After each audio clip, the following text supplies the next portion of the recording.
El objetivo de estos juegos ancestrales es desarrollar una convivencia deportiva.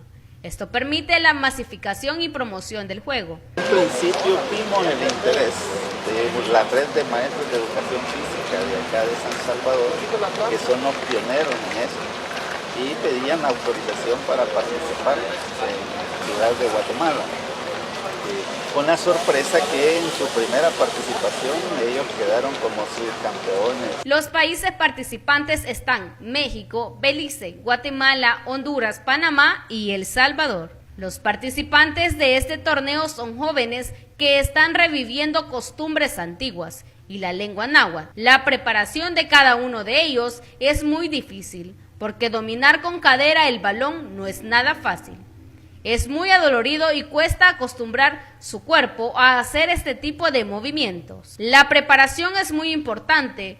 Los entrenos es algo fundamental para estos jóvenes que representan distintos países. El proceso empieza con una convocación a ciertos compañeros que se dedican a por lo menos a lo que es la práctica de deporte.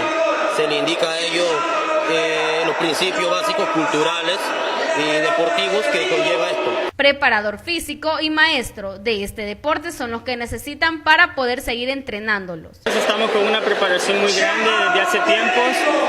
El proceso que hemos llevado fue primeramente con las escuelas del departamento de San Salvador, fomentar a los profesores, formarlos y luego eso lo transmitimos a los alumnos. Con imágenes de Diego Serrano desde Canal 57 informó Astrid Estrada.